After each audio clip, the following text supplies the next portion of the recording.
যে বর্তমান সরকারকে একটা ভূতে ধরেছে। এটা হলো শেখ হাসিনার ভূত। যেই ভূত শেখ হাসিনাকে ধরেছিল, শেখ হাসিনা বিতাড়িত হওয়ার পর থেকে সেই ভূত এখন বর্তমান বিএনপির ঘাড়ে সওয়ার হয়েছে। ভূতটা হলো জনগণকে অপমান করার ভূত। শেখ হাসিনার 15 বছরের শাসনামলকে যদি খুব সংক্ষেপে বর্ণনা করা হয়, তাহলে সেটা ছিল এদেশের জনগণকে নিয়ে উপহাস করা, জনগণকে যখন তখন যেভাবে ইচ্ছা সেভাবে অপমান করা। পুরো সরকার ব্যর্থ, সব জায়গায় প্রত্যেকজন মন্ত্রী ব্যর্থ হয়েছে। আমরা এখন দেখতে পাচ্ছি বিএনপি তারেক জিয়ার হাতেও নাই। কেয়ারটেকার সরকারের আন্দোলনের চেয়ে হাজার গুণ শক্তিশালী আন্দোলন হবে জুলাই সনদ বাস্তবায়নের আন্দোলন। আলটিমেটলি বিএনপি এখন যা করতেছে নিজের পায়ে নিজে কোড়াল মারা। সে আগের মতো করে আমরা দেখতে পাচ্ছি সে ডিপ স্টেটের খেলা, আগের মতো আমরা দেখতে পাচ্ছি প্রেসক্রিপশনের খেলা। প্রধানমন্ত্রী পারাইলো 5 তারিখে, নিয়োগ হইলো 7 তারিখে। তাহলে 7 তারিখে নিয়োগ হইলে কোন প্রধানমন্ত্রী আপনার অ্যাডভাইস দিছিল? তাহলে এটা অসাংবিধানিক ভাবে নিয়োগ আপনি নিলেন কেন? তারা কি মানে না তারা জানে না। সকালে এক কথা বলে, বিকালে এক কথা বলে। কমপ্লিট মুনাফিকি। এবং এই ধরনের হিপোক্রেসি বাংলাদেশে আর কোনো দল করে নাই। আসসালামু আলাইকুম। যারা এই মুহূর্তে ভিডিওটি প্লে করেছেন, দেখছেন, তাদেরকে অনুরোধ করব দয়া করে পুরো ভিডিও সম্পূর্ণ দেখবেন। খুবই গুরুত্বপূর্ণ এবং অত্যন্ত ইম্পর্টেন্ট ভিডিও নিয়ে হাজির হয়েছি আপনাদের মাঝে, প্রিয় দর্শক, সম্মানিত বন্ধুগণ, দর্শক শ্রোতা মণ্ডলী। এবারে আল্লামা মামুনুল হক কঠিন হুঁশিয়ারি দিল সরকার প্রধানকে। হ্যাঁ, আপনারা ঠিকই শুনেছেন। জনগণের মতের বিরুদ্ধে, রায়ের বিরুদ্ধে অবস্থান করছে বিএনপি সরকার। ক্ষমতায় যাওয়ার পর থেকেই গণভোট মানতে নারাজ, গণভোট বাস্তবায়ন, জুলাই সনদ বাস্তবায়ন তারা করবে না। তাদের ভাবভঙ্গি সেটাই বোঝাচ্ছে। প্রিয় দর্শক শ্রোতা মণ্ডলী, সেজন্য আল্লামা মামুনুল হক কড়া ভাষায় কিছু বার্তা দিয়েছে সরকার প্রধানকে উদ্দেশ্য করে। আল্লামা মামুনুল হক স্পষ্ট করে জানিয়েছে যে বিএনপি হয়তো হাসিনার পথে হাঁটছে। শেখ হাসিনাকে যেই ভূতে ধরেছিল, বর্তমান সরকারকেও সেই ভূতেই ধরেছে। সুতরাং হাসিনা পালাতে পেরেছে। এবারে হাসিনার মতো কার্যকলাপ করলে, জনগণের বিরুদ্ধে অবস্থান নিলে এই সরকার পালানোর সময়টুকুও পাবে না। আল্লামা মামুনুল হক দীর্ঘদিন পরে দারাজ কণ্ঠে এভাবে বক্তব্য দিয়েছে এবং তার সঙ্গে সহমত পোষণ করছে অনেকেই। অনেকে বলছে এই সরকার জনগণের সঙ্গে প্রতারণা করছে, রীতিমতো বলা যায়। নির্বাচনের আগে এক কথা ইশতেহারে যাগুলো উল্লেখ ছিল, সেইগুলো তারা বাস্তবায়ন করতে চাচ্ছে না। চলুন কথা না বাড়িয়ে আমরা দেখে আসি আল্লামা মামুনুল হক তিনি কি বার্তা দিলেন সরকারের উদ্দেশ্যে, তারপরে কথা বলি। আমি বলি কি, যে বর্তমান সরকারকে একটা ভূতে ধরেছে। এটা হলো শেখ হাসিনার ভূত। যেই ভূত শেখ হাসিনাকে ধরেছিল, শেখ হাসিনা বিতাড়িত হওয়ার পর থেকে সেই ভূত এখন বর্তমান বিএনপির ঘাড়ে সওয়ার হয়েছে। ভূতটা হলো জনগণকে অপমান করার ভূত। শেখ হাসিনার 15 বছরের শাসনামলকে যদি খুব সংক্ষেপে বর্ণনা করা হয়, তাহলে সেটা ছিল এদেশের জনগণকে নিয়ে উপহাস করা, জনগণকে যখন তখন যেভাবে ইচ্ছা সেভাবে অপমান করা। শেখ হাসিনা বাংলাদেশের মানুষকে শুনিয়েছিল নতুন এক গণতন্ত্রের সংজ্ঞা, উন্নয়নের গণতন্ত্র। জনগণের মতামত লাগবে না, তিনি পদ্মা সেতু আর মেট্রো রেল দিয়ে গণতন্ত্র বাস্তবায়ন করেছিলেন। এভাবে সর্বশেষ শেখ হাসিনার পতনের কফিনে সর্বশেষ যে ব্রেকটা ঠুকেছিল, সেটাও ছিল জনগণকে অপমান করার এক ভয়াবহ বিভৎস দৃষ্টান্ত। বলেছিল বাংলাদেশের 4 কোটি ছাত্র জনতাকে রাজাকারের নাতিপুতি। ভুলে যাওয়ার কথা নয়, আমার দেশের আত্মমর্যাদা সম্পন্ন 4 কোটি ছাত্র জনতা সেদিন রাতের অন্ধকারে বেরিয়ে এসে বলেছিল, আমি কে, তুমি কে। এত তাড়াতাড়ি ভুলে গেলেন জনগণকে অপমান করার পরিণাম? সেই শেখ হাসিনার জনগণকে অপমান করার ভূত এসে সওয়ার হয়েছে এখন বিএনপির কাঁধে। এই জন্য বিএনপির পক্ষ থেকে একবার জনগণের সার্বভৌমত্বের প্যারালাল এনে দাঁড় করানো হয় তাদের 2/3 সংসদের এই সার্বভৌমত্বকে। এখানে সংসদে দাঁড়িয়ে গোটা জাতিকে মূর্খ সাব্যস্ত করা হয়। বলেন নাই উনি যে এদেশের জনগণ তারা যে গণভোটে ভোট দিয়েছে, না বুঝে ভোট দিয়েছে? গোটা দেশের জনগণকে মূর্খ সাব্যস্ত করেন। এরপরে উনি মাস্টার সাজেন এই মূর্খ জনগণকে বোঝানোর জন্য। উনি মাস্টার সেজে এদেশের সংসদের 300 সদস্যকে, আর এই 300 সদস্য যারা গোটা দেশের জনগণের প্রতিনিধিত্ব করে, তাদেরকে সংবিধান পড়ান মাস্টার সেজে। দাম্ভিকতার একটা সীমা থাকা উচিত। আপনারা জনগণকে অপমান করছেন। এই ভূত আসলে আপনাদের ঘাড়ের নতুন ভূত না, এটা শেখ হাসিনার ঘাড়ে সওয়ার হওয়া সেই পুরাতন ভূত আপনাদের কাছে এসেছে।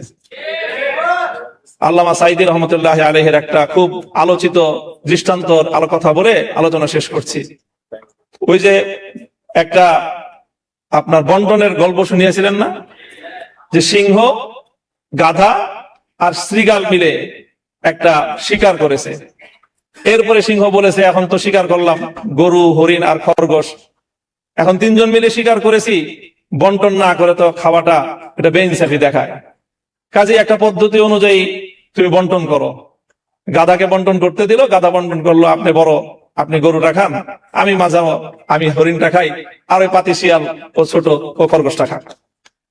তো সিংহ এক চর মেরেছিল, এক চরে তার ঘাড় উপরে পড়ে গিয়েছিল। এরপরে বললো যে শ্রীগালকে বললো, তুই ভাগ কর। কেন মহারাজ, কি ভাগ করবো? না না, আমি তো ভাগ ছাড়া খাবো না, আমি তো সিস্টেম ছাড়া খাই না, সাংবিধানিক পদ্ধতি বাস্তবায়ন হবে তারপরে সে আমি খাবো। শ্রীগাল বলল যে আপনি গরুটা দিয়ে সকালবেলায় আপনি ব্রেকফাস্ট করবেন, হরিণটা দিয়ে ডিনার করবেন, লাঞ্চ করবেন, আর খরগোশটা দিয়ে আপনি ডিনার করবেন। জিজ্ঞাসা করলো, এত সুন্দর বন্টন তোরে শিখাইছে কে? তো শ্রীগাল বলে, ওই যে একটু আগে ওই যে গাধার পরিণাম আমাকে এই উত্তম বন্টন শিক্ষা দিয়েছে। হাসিনার ভূত যার কাঁধে ভর করেছে তাদেরকে বলতে চাই, হাসিনাকে অনেক মানুষ বলতো যে খুব রাজনীতি বুঝে। আমি তখনই বলতাম যে হাসিনার মতো বেকুব রাজনীতিবিদ বাংলাদেশে দ্বিতীয় কেউ জন্ম নেয় নাই। 70 বছরের আওয়ামী লীগকে বাংলাদেশ থেকে ধ্বংস করে দিয়ে গিয়েছে শেখ হাসিনা। শেখ হাসিনা গাধার মতো ভূমিকা পালন করতে গিয়ে সীমান্তের অপর প্রান্তে গিয়ে পড়েছে।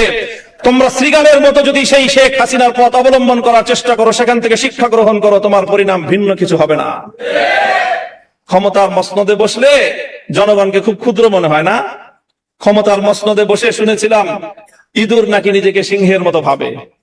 আজকে বিএনপির অবস্থা দেখে মনে হচ্ছে তারা ক্ষমতার মসনদে বসার পর জনগণকে তারা ইঁদুর আর নিজেদেরকে সিংহের মতো ভাবছে। আমরা পরিষ্কার ভাষায় বলি, জনগণকে সম্মান করতে শিখো। গণভোটের যে রায়, বাংলাদেশে এটি ৪র্থ গণভোট আজকের আলোচনায় এসেছে। বাংলাদেশে তো নয়, বিশ্ব ইতিহাসে রেফারেন্ডাম এবং গণভোটকে এইভাবে উপেক্ষা করার কোন দৃষ্টান্ত এবং নজির নাই। এই নতুন নজির সাব্যস্ত করে, নতুন নজির স্থাপন করে নিজেদেরকে ইতিহাসের আস্থা করে নিক্ষেপ করবেন না। শহীদ জিয়াউর রহমান, বেগম খালেদা জিয়ার, বিএনপির প্রতি আমাদের এটা সর্বশেষ শুভকামনা। এরপরও যদি আমাদের আর কিছু বলতে হয়, আন্দোলনের মাঠে কথা হবে, রাজপথে আমরা তোমাদেরকে মোকাবেলা করবো ইনশাআল্লাহ। পুরো সরকার ব্যর্থ সব জায়গায়, প্রত্যেকজন মন্ত্রী ব্যর্থ হয়েছে। আমরা এখন দেখতে পাচ্ছি বিএনপি তারেক জিয়ার হাতেও নাই। কেয়ারটেকার সরকারের আন্দোলনের চেয়ে 1000 গুণ শক্তিশালী আন্দোলন হবে জুলাই সনদ বাস্তবায়নের আন্দোলন। আলটিমেটলি বিএনপি এখন যা করতেছে নিজের পায়ে নিজে কোড়াল মারা। সে আগের মতো করে আমরা দেখতে পাচ্ছি সে ডিপ স্টেটের খেলা, আগের মতো আমরা দেখতে পাচ্ছি প্রেসক্রিপশনের খেলা। আমরা সবসময় বলি আমরা বিএনপির শুভাকাঙ্ক্ষী, আমরা বিএনপির শত্রু না। আমরা আশা করেছিলাম শহীদ জিয়ার যে বিএনপি অথবা বেগম খালেদা জিয়ার যে বিএনপি, বর্তমান বিএনপি সে আকাঙ্ক্ষা ধারণ করবে, কিন্তু আমরা দেখতে পেয়েছি জুলাই বিপ্লব পরবর্তী 1.5 বছর জুড়ে সারা দেশে চাঁদাবাজি, টেন্ডারবাজি, সন্ত্রাস, শাহজানি সবকিছু মিলিয়ে সেই বিএনপিতে নাই। তারপর আমরা আশা করেছিলাম তারেক জিয়ার বিএনপি অবশ্যই সে আকাঙ্ক্ষাকে ধারণ করবে, কিন্তু আমরা এখন দেখতে পাচ্ছি বিএনপি তারেক জিয়ার হাতেও নাই। এই যে একটু আগে যে ছাত্র শক্তি সভাপতি বললো, এখন বিএনপি হয়ে গেছে সালাউদ্দিন সাহেবের বিএনপি। এবং এখন বিএনপি আলটিমেটলি হচ্ছে তাদের, আমাদের কাছে মনে হচ্ছে বিএনপি তার নিজের হাতে নাই। এখন যা কিছু হচ্ছে সবকিছু তাদের হাতে নেই। সে আগের মতো করে আমরা দেখতে পাচ্ছি সে ডিপ স্টেটের খেলা, আগের মতো আমরা দেখতে পাচ্ছি প্রেসক্রিপশনের খেলা। তো এই প্রেসক্রিপশনের খেলা, ডিপ স্টেটের খেলা, সেই খেলা এখন বাংলাদেশে চলবে না। যারা এই কাজ করছেন বিএনপিকে আমরা আবার অনুরোধ করবো, আপনারা যে অধ্যাদেশগুলো বাতিল করেছেন, যে জনরায়কে উপেক্ষা করছেন, সেই সিদ্ধান্ত থেকে বের হয়ে এসে শিক্ষার্থীদের যে আকাঙ্ক্ষা, ছাত্র সমাজের যে আকাঙ্ক্ষা, 70% মানুষের যে আকাঙ্ক্ষা, সেটাকে ধারণ করেন। সরকার শপথ নেওয়ার পরে আজকে প্রায় 45 থেকে 46 দিনের মতো হচ্ছে, পুরো সরকার ব্যর্থ সব জায়গায়, প্রত্যেকজন মন্ত্রী ব্যর্থ হয়েছে। আপনি একজন মন্ত্রী সাকসেসফুল অ্যাক্টিভিটি দেখান, তার কোনো ধরনের প্রোফাইল নাই।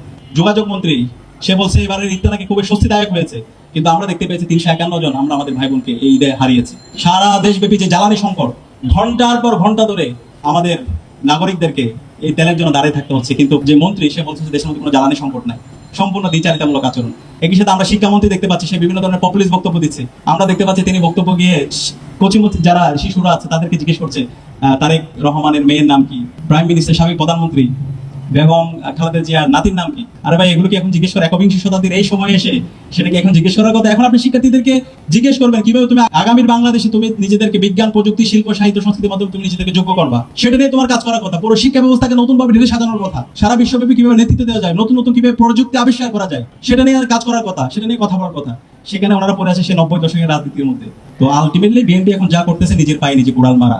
তাদের দুটো সুযোগ ছিল, এই জুলাইয়ের আকাঙ্ক্ষাকে ধারণ করে সংস্কারের পক্ষে অবস্থান নেওয়া, অথবা এই জুলাইয়ের শহীদদের সাথে গাদ্দারি করে, জাতির সাথে প্রতারণা করে, জনরায়কে উপেক্ষা করে নিজেদেরকে পতনের দিকে নিয়ে যাওয়া। এখন ওনারা যদি নিজেদেরকে পতনের দিকে নিয়ে যেতে চায়, তাহলে তো আমাদের আর কিছু করার নেই। এবং আমি দৃঢ়কণ্ঠে বলছি, বাংলাদেশে জুলাই সনদ বাস্তবায়ন হবে। যতগুলো অধ্যাদেশ হয়েছে প্রত্যেকটা অধ্যাদেশ বাস্তবায়ন হবে ইনশাআল্লাহ। 90-এর গণ অভ্যুত্থান পরবর্তী কেয়ারটেকার সরকার ভিত্তি করে বিএনপি ক্ষমতা এসেছিল, পরবর্তীতে এটা বাতিল করছে। এরপর গণ আন্দোলন হয়েছে, পরবর্তীতে কেয়ারটেকার দিতে বাধ্য হয়েছে। এই কেয়ারটেকার সরকারের আন্দোলনের চেয়ে হাজার গুণ শক্তিশালী আন্দোলন হবে জুলাই সনদ বাস্তবায়নের আন্দোলন। এই গণভোটের যে জনরায়, সেটা বাস্তবায়নের আন্দোলন, অধ্যাদেশগুলো বাস্তবায়নের আন্দোলন। তো আমরা আশা করব বিএনপি যে অধ্যাদেশগুলো বাতিল করেছে সেই অধ্যাদেশগুলো পুনর্বহাল করবে, জনরায়কে সম্মান করবে এবং সবাইকে সাথে নিয়ে একটি নতুন বাংলাদেশ বিনির্মাণের জন্য কাজ করবে। প্রধানমন্ত্রী পারাইলো 5 তারিখে, নিয়োগ হলো 7 তারিখে।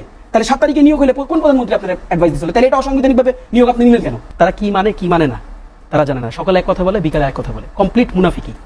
এবং এই ধরনের হিপোক্রেসি বাংলাদেশে আর কোনো দল করে নেই। এবং ঐতিহাসিকভাবে আমরা এই কথাগুলো বলতে চাই না এইভাবে, ঐতিহাসিকভাবেই এই দলটা এইভাবে হিপোক্রেট রোল প্লে করেছে। আপনি হিস্ট্রিক্যালি দিকে তাকান, প্রত্যেকটা গণভুত্থানের বেনিফিশিয়ারি তারা। 3 জোটের রূপরেখার আলাপ যখন আসবে, তারাই এটাকে করেছে, মানে তারাই এটাকে ভাইলেট করেছে। দেখেন, আপনাকে সম্মানের সাথে বলি, আপনি যখন তেল নিয়ে আলোচনা করেছেন, আমি সর্বোচ্চ উদারতা দেখেছি। ওই যে বিরোধিতার জন্য বিরোধিতা, এক পেশে এক জাতীয় কথাবার্তা, এই ধরনের ট্রেডিশনাল কথাবার্তা বলে দেয়, রাদার পলিসি নিয়ে আলোচনা করার চেষ্টা করেছে। কিন্তু খেয়াল করে দেখেন, আপা যখন কথা বলতে গেলেন, সেই ওই আগের কথা, খাসকাটা।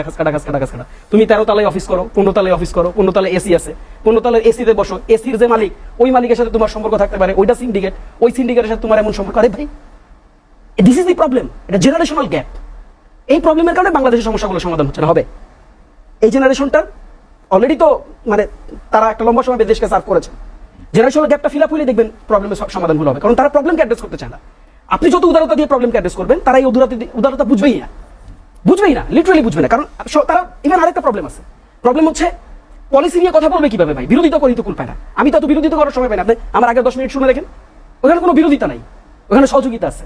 কেন? আমার কাছে মনে হচ্ছে এটা matter of country, matter of বাংলাদেশের মানুষ। কাজে আমি ওই আপনি সিন্ডিকেট কিনা, আমি নাম ধরে সিন্ডিকেট বলতে পারি, আমি নাম ধরে সিন্ডিকেট বলতে পারি। কোন এই এটা কি বলে, কোন বাস স্ট্যান্ড, কোন টেম্পো স্ট্যান্ড কে দখল করছে, রিপোর্ট আছে, স্ট্যাট আছে। এবং এমন একটা অভিশপ্ত দল, সরি ফর দি ওয়ার্ড, এমন একটা অভিশপ্ত দল, আপনি গুগল করে দেখেন, রিপোর্ট পাবেন। সে তার প্রিভিয়াস যে মহাসচিবের বাসায় গিয়ে সাদাবাজি করছে, খন্দকার দেলোয়ার হোসেন। এগুলো আমরা বলতে চাই না ভাই। বিরোধিতা করে কি হবে বলেন? এই বিরোধী দিয়ে কি হবে?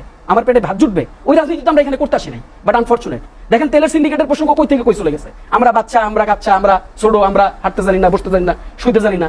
তাদের স্টেটমেন্ট আছে না, যে আন্দোলন প্রমাণ পার্থ ভাই কত বড় বড় বক্তব্য দিলেন না? তার তো 5 আগস্ট স্টেটমেন্ট ভাইরাল হয়েছে, শুনে দেখেন কি বলছে। কাজে দেখেন ভাই, আমরা এই ভাইস ভার্সা রোলে থাকতে চাই, এবং এগুলোতে আমরা অভ্যস্ত না, এই আলোচনাতে আমরা অভ্যস্ত না। আমরা একটা কথা বলতে চাই, ধরেন আমি বলছি না, যেটা দিয়ে শেষ করছি, আমার সংস্কারের সমস্যা, আমার সংস্কার শব্দের সমস্যা না, তাহলে আপনার সংস্কার শব্দের সমস্যাটা কি? আপনি 31 দফায় যে ধরনের কমিটমেন্ট করছেন, সেগুলো কি কেন বরখলাপ করতেছেন? আপনার তো 31 দফা কি?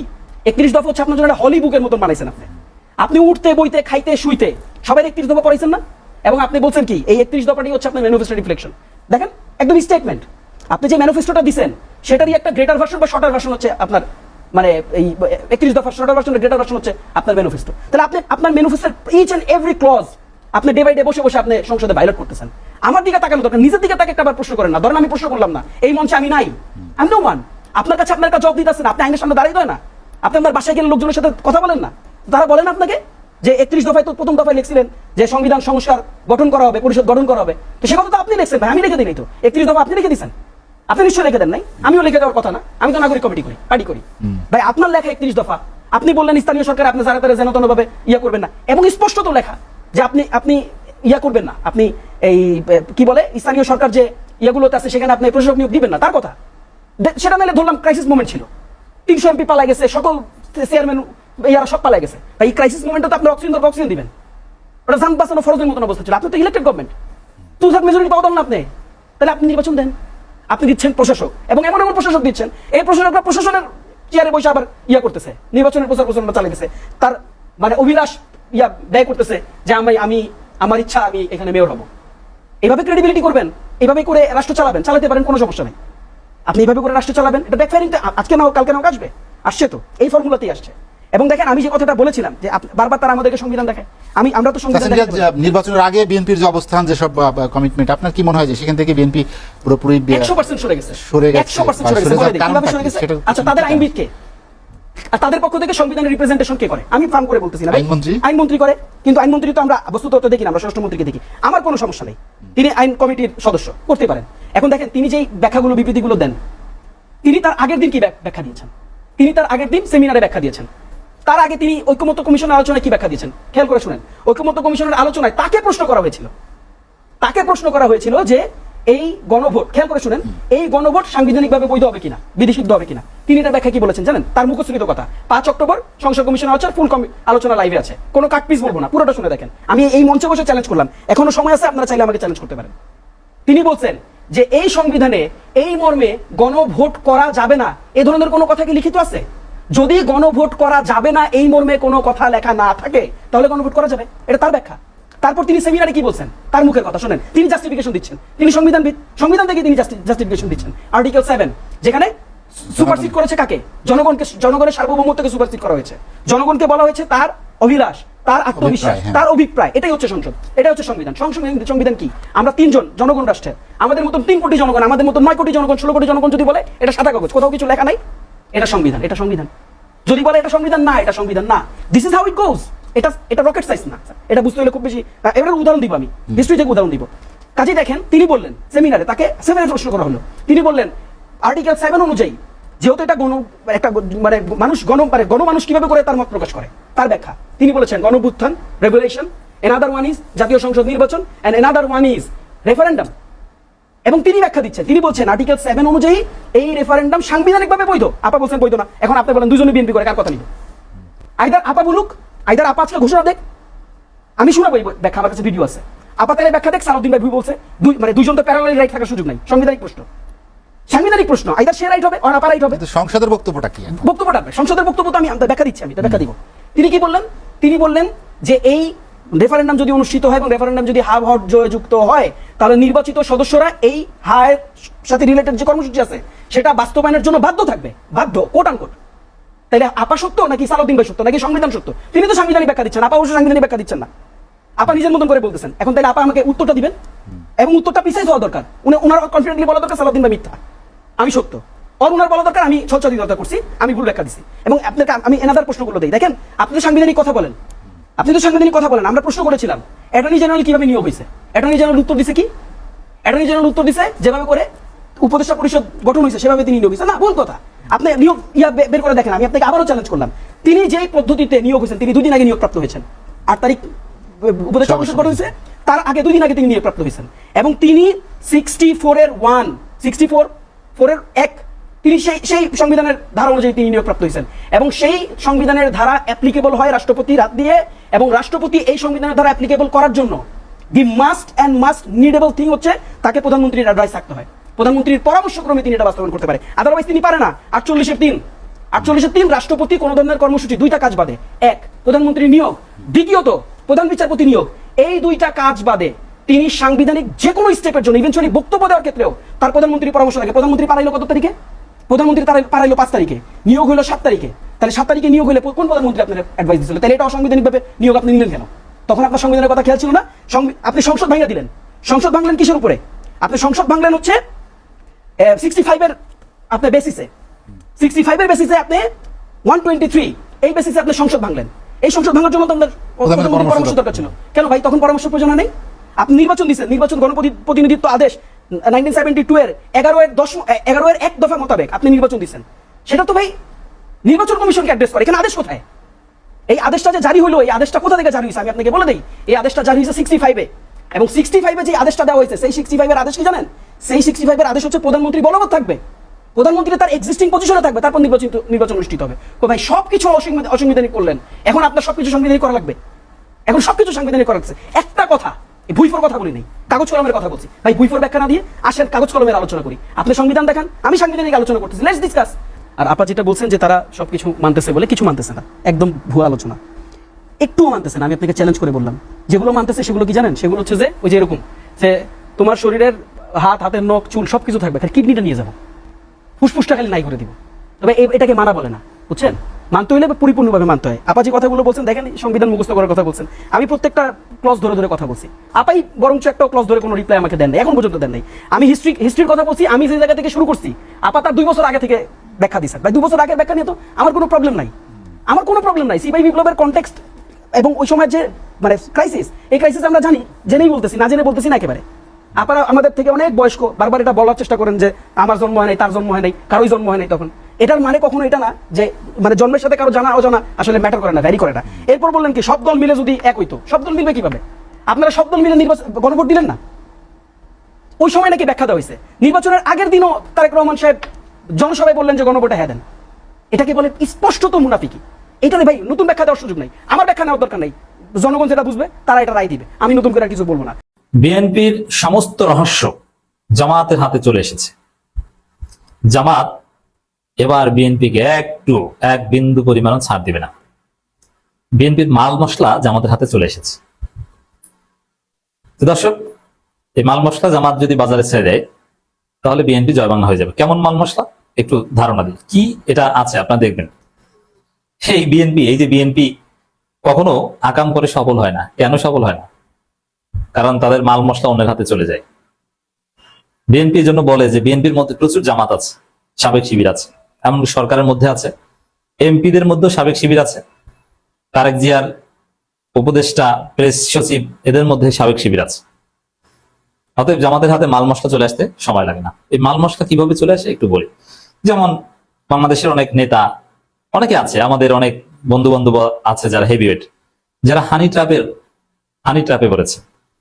মানে কোনো সুন্দরী নারীর সাথে কোনো হোটেলে বা কোথাও একটু ডলাডলি করেছেন, এখন তার ভিডিও আছে, অথবা একদম সবকিছুই করেছেন, তার ভিডিও আছে। এখন ভিডিও যদি ইন্টারনেটে ছেড়ে দেওয়া হয় তাহলে তার সমস্ত কেরিয়ার, জীবন এখানেই তছনছ হয়ে যাবে, তামাতামা হয়ে যাবে।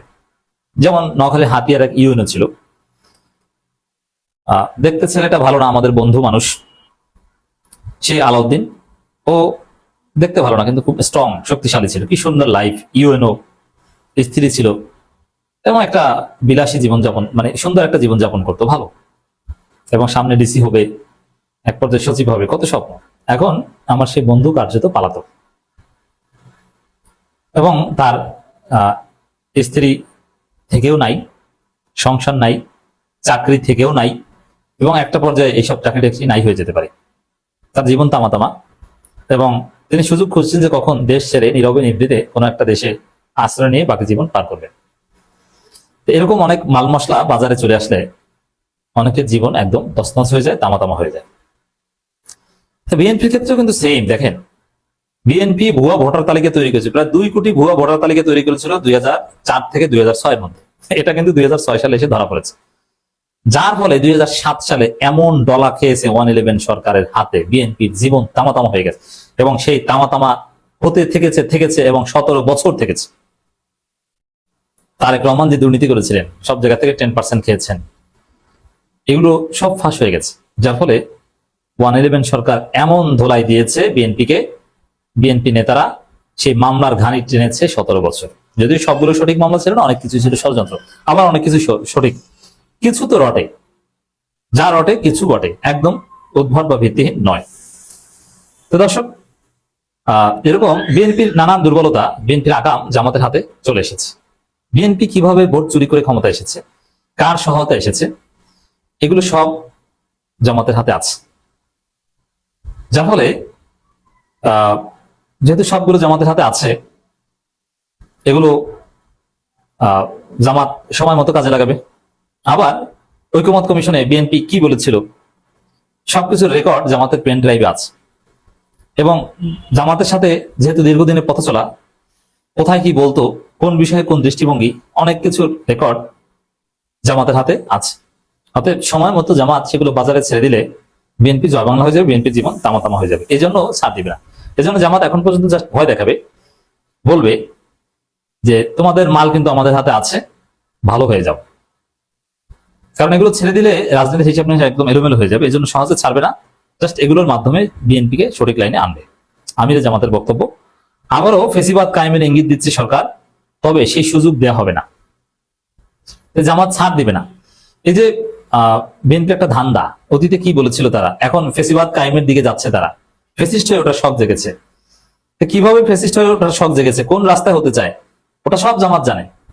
কারণ বিএনপি 2001 সালে জামাতকে নিয়ে ক্ষমতায় এসে জামাতকে নিয়েই ভোট চুরি করে আবার ক্ষমতায় এসে ফেসিস্ট হওয়ার স্বপ্ন দেখেছিল। কারণ ভোট চুরি করে ক্ষমতায় আসতে এবং ক্ষমতায় টিকে থাকতে ফেসিস্ট হওয়া লাগে, কারণ জনগণের ভোটে তো আপনি আসেন নাই। এবং জামাতকে সাথে নিয়েই সব করেছিল, মওদুদ আহমেদরা যে প্ল্যান সাজিয়েছিল সবকিছুই জামাত জানতো। অর্থাৎ বিএনপির মাল মশলা, বিএনপির ফাঁকফোকর সব জামাত জানে। বিএনপি কিভাবে কি ভোট চুরি করবে, আরো কত মেটিকুলাস ডিজাইন আছে, এটা জামাতের হাতে আগে ভাগে চলে এসেছে। যার ফলে আমির জামাত জোর গলায় বলতে পারছেন যে আবার ফ্যাসিস্ট উঠতে চাচ্ছে বিএনপি, কিন্তু আমরা হতে দিব না, বিএনপিকে ফ্যাসিস্ট হতে আমরা দিব না। That is point. জামাতের আমির ও বিরোধী দল নেতা ডাক্তার শফিকুর রহমান বলেছেন, আবারও ফ্যাসিবাদ কায়েমের ইঙ্গিত দিচ্ছে সরকার, তবে নতুন করে সেই সুযোগ দেওয়া হবে না। এটা অবশ্যই বিএনপিকে রক্ষা করার মতো।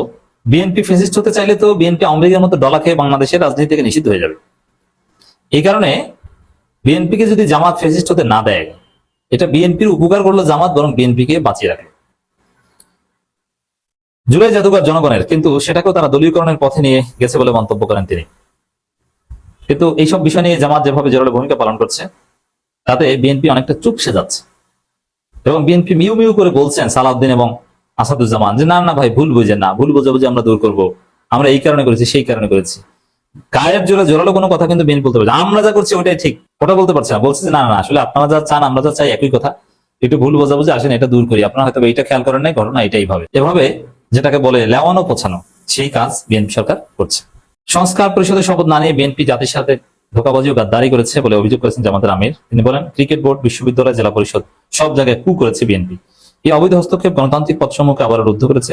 সরকারি অবৈধ হস্তক্ষেপ মানা হবে না, জনগণকে সঙ্গে নিয়ে মোকাবেলা করা হবে। এই যে অবৈধ হস্তক্ষেপ এবং সব জায়গায় নিজেদের লোক ঢুকানো, এটা কিভাবে ঢুকায় এবং এগুলো কিভাবে চালাতে চায়, এটা জামাত ভালোভাবে জানে। জামাত বরং অনেক কিছু জামাতকে সাথে নিয়ে অতীতে করেছে। অতএব এগুলো সব জয়বাংলা করে দিবে জামাত। এই যে ক্রিকেট বোর্ড ধ্বংস হয়ে যাবে এবং জাস্ট কয়েকটা মাস এরপরে দেখবেন, আমি একটা কথা বলি শুনেন, বিসিবি নিয়ে যে নোংরামি বিএনপি করেছে, জনগণ মিরপুরে ভাঙচুর করতে পারে খেলা চলাকালীন সময়, এমনকি আইসিসি নিষেধাজ্ঞা আসতে পারে। এত সহজ না। আইসিসি, ভারতের প্রভাব আছে আইসিসিতে সবচেয়ে বেশি, এটা ঠিক, কিন্তু সেখানে অস্ট্রেলিয়া, ইংল্যান্ডও কিন্তু আছে। প্রয়োজনে অস্ট্রেলিয়া, ইংল্যান্ডের কাছে যাওয়া হবে, তারপর আকাম করে ছাড় পাবে না বিএনপি সরকার। বিএনপির দুর্বলতাটা কি, কোন জায়গায় কোন ঔষধ দিলে ঠিক হয়, এটা জামাত জানে। এভাবে বিএনপিকে ফ্যাসিস্ট হওয়া থেকে ফেরাবে জামাত। সম্মানিত বন্ধুগণ, দর্শক শ্রোতা মণ্ডলী, আপনারা দেখতে পারলেন। ব্যক্তিগত মতামত অবশ্যই কমেন্টে জানাবেন, আপনারা কি বলতে চান, আপনাদের মতামত কি থাকবে, কি বলবেন আপনারা। প্রিয় দর্শক শ্রোতা মণ্ডলী, আল্লামা মামুনুল হক যেই কথা বলেছে, যেই বার্তা দিয়েছেন, সেই বার্তা এবং কথাকে কেন্দ্র করে আপনাদের অভিব্যক্তিটা অবশ্যই লিখবেন কমেন্টে। আপনারা কি বলতে চাচ্ছেন বা কি বলতে চান। আল্লামা মামুনুল হক উল্লেখ করেছে যে শেখ হাসিনাকে যেই ভূতে ধরেছিল, বর্তমান সরকারকেও সেই একই ভূতে ধরেছে। ভুলে গেলেন জনগণকে অপমান করার পরিণাম। জনগণকে অপমান করলে তার পরিণাম কি করুণ হয়, সেটা তো হাসিনার আমলের থেকে শিক্ষা নেওয়া উচিত। আল্লামা মামুনুল হকের এই বক্তব্য এখন রাজনৈতিক অঙ্গনে রীতিমতো তোলপাড় ফেলে দিয়েছে। এখন আপনারা জানাবেন আপনাদের ব্যক্তিগত মতামত, আপনারা কি বলতে চান, আপনাদের মন্তব্য কি। ভূত কিভাবে ছাড়াতে হয় সেটা দেশের জনগণ খুব ভালো করে জানে। খুব তাড়াতাড়ি সেই দিনটাও আসছে সামনে। এবং এসব কথা বলেছে আল্লামা মামুনুল হক। আল্লামা মামুনুল হক বলেছে, ক্ষমতা মানুষকে লোভী বানিয়ে দেয়, সেই লোভ থেকে পাপ হয়, আর পাপ থেকে হয় মৃত্যু। এবং যদি এই সরকার লোভ করে কিংবা সে যদি তার ভুলগুলো না শুধরিয়ে আনে, জনগণের কাতারে যদি না দাঁড়ায়, জনগণের রায়ের বিরুদ্ধে যদি অবস্থান নেয়, তাহলে তাদের পরিণতি খুব একটা ভালো হবে না। আপনারা জানাবেন আল্লামা মামুনুল হকের বক্তব্য নিয়ে আপনাদের অভিব্যক্তি মতামত কি। ভালো থাকবেন, আল্লাহ হাফেজ।